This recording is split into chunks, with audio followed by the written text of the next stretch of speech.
up guys, today we're going to solve this question, minimum time to visit a cell in a grid. So as usual, this question is kind of similar to the previous question which we solved yesterday. So in this question, I'm going to explain what they want from us. They have given us that we are at the starting position is always going to the top left corner and we need to reach the end of it. So in this situation, they have given us some kind of constraint which we need to follow. Let's say in this, we can only move to this cell, to its neighbor side, its four direction as they have mentioned right at this place that you can move to up, down, left, right. So in this question, wherever we are, we can only move in four direction. There is no chances that we can move diagonally, so it is not allowed. So basically, when can we move? So there is a condition that if the time which we have, there is a time constraint which will keep on moving at a constant rate. So if let's say if our time is right now at this place is zero, but once we try to reach it over here, as we can observe that the time which will takes to reach over here is kind of greater than the value of that particular cell which we are currently have. So let's say the value of this is 1. So this kind of satisfy the question condition. So if that's the case, we can move it. We can move to the next direction. So there's the whole point. And on the other case, as you must see, have seen that 5. Okay. Can we move at this place if the value of t is 0? Of course not. Even if we try to move, the value of t will become 1, although it is 1, but 1 is not greater than equal to the value of this cell. So that's why we can't move it. So it's kind of simple. All this question is marked as hard, but it's not that hard. If you know the logic and the algorithm behind it. So yeah, that's pretty much it. So let's first of all, let me just they are also given us this case in which we need to return -1 if there is no path like that exists. So for that, we don't even need to care about this much anyway, since there is only one condition. Before dialing that condition, I'm going to explain one thing. So let's say I'm right at this place, we are at the time 1. Then after that, can I go to this place? No, of course. Even if I do, the time will become 2. It doesn't satisfy the condition. I cannot go to this cell right now. But can I go to this cell? I can, but the time will become 2 right now at this place. Now I have these things. I can go any. I can go in any four directions at this place. So what should I pick? What should be the case? Must have guessed like I can go to 3 if I want to, and yes, it will become 3. Then after that, I'm this place, or I can also go to 2 if I want to, and this will become 3. Now, as you can see right over this place at this particular condition, what guys you can observe the time to take 5 is not possible. Even if I try, although I can go to above, but I want to reach at this destination. What can we do? There is a possibility. What if we try to move backward? It is allowed to move backward in the question says we have given 4 direction. If we do that, the time become 4, and then once we try to come back, let me just change the color. Now once we try to come back, it become 4. So 3 to 4, and then it wants to come back, it's become 5. So when I try to reach at this place, it becomes 6. So in this way, by doing back and forth, we can travel to the adjacent cell. So no matter which kind of matrix we have, once we try to move, we can absolutely guarantee to reach the end position. But there is one case. Let's say in the initially we are at 0th position and the adjacent corners comes out to be 5 or 4. What if these two value are greater than 1? If that's the condition, in the question we have given that we need to exactly move one step in every second no matter what. But in the initial second we can't move since it is right at this place as you can see you must move. It is mandatory to move to adjacent cell to every 1 second. So in this case, we can't actually move. So that's why there is a constraint in this particular situation when the adjacent value is greater than 1, we gonna return -1. So that's the whole case. Now let's get back to this place. As you have observed right at this place, the times comes out to be 6, which is exactly +1 of it. So if we try to do a simple maths of this, so what do we find out that at this time where the time is this, let me just redraw this thing, and I'm going to give you the hint what this question want to tell. There is a simple mathematical formula behind it. So yeah, let me just rewrite this again.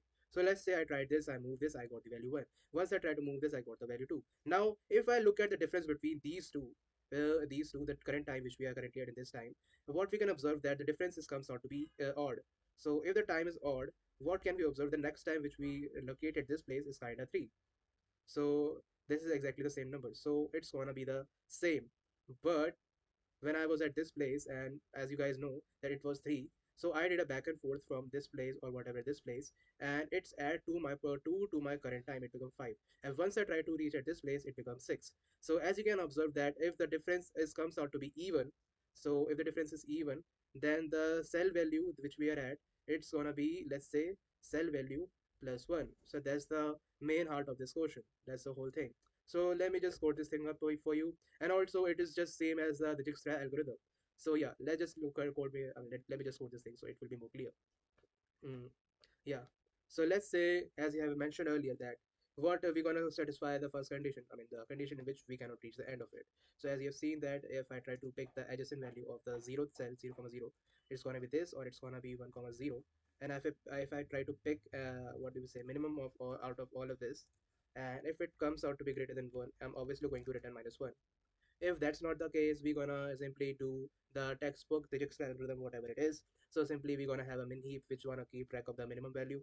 In this min heap, the first element is gonna be the time constraint, and the next two is going to be the coordinate. So I'm just gonna write it over at this place as like this. So this one is gonna be time, and this one gonna be row and column.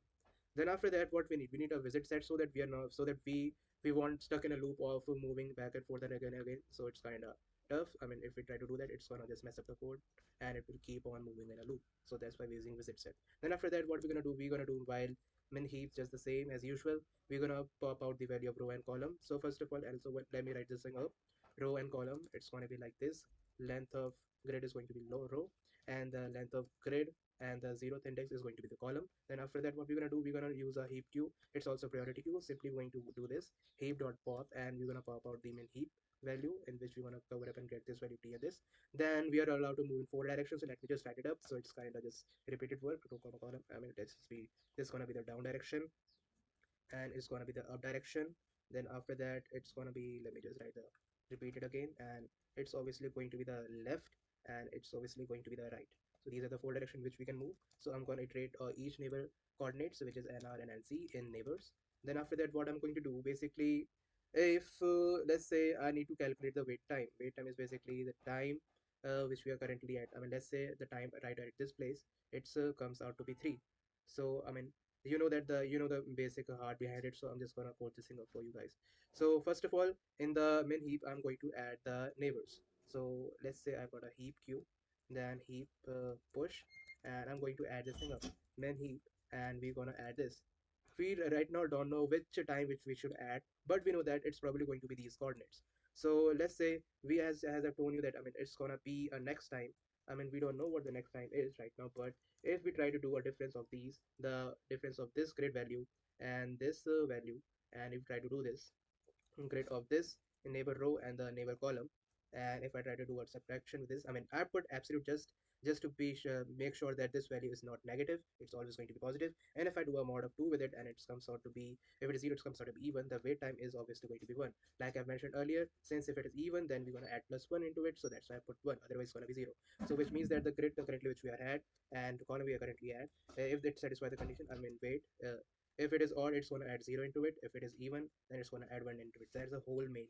The main part is all this 3 lines of code, which basically makes this question hard, but it's not actually. And then also we need to do one thing. What if the t plus 1 is comes out to be maximum value? So we don't actually need to do this. I mean, let's say at this position, what if found out that this was also 5? I mean, let's just assume. So this could be the case. So that's why I've just given this situation. And also one more thing. Well, since we have used this, and also, yeah, we need to add time next into it. I mean next time into it, and it's gonna be n underscore time. Then after that, I mean, let's just we're gonna just add this string to visit set already, since we have already visited this neighbor, so we don't need to go to this place again. And after that, we also need to put the condition of foundation, which means that we are currently at this neighbor row and neighbor column. What if we just go outer bounds just to make sure we are not outer bound? We're gonna put this number of row or nr is kind of greater than equal to the row, or what do we say, n comma c is less than 0, or n comma r is greater than I mean, n comma c greater than column, or what do we say? There is last thing. If the combination of r and c is already visited, or is it is in visit set already, we want to continue. We don't want to iterate over it again. And since we have done with this computation, in the end, we're gonna say that what if we found out the row and column is actually have reached the end of the grid, let's say row comma 1 and column comma 1, that's the position which we have reached. So we're simply going to return the t. Hopefully this will code will run. So let me just check. I guess that's pretty much the code. It's just a register algorithm with some bit of modification. If you observe this graph and go through a thought process, you must have found this kind of main ingredient. So let's do this, and that's how we solve this question. It was kind of similar to the previous one, but there is one more catch which just need to be considered, that this thing should be in consideration, and that's pretty much it.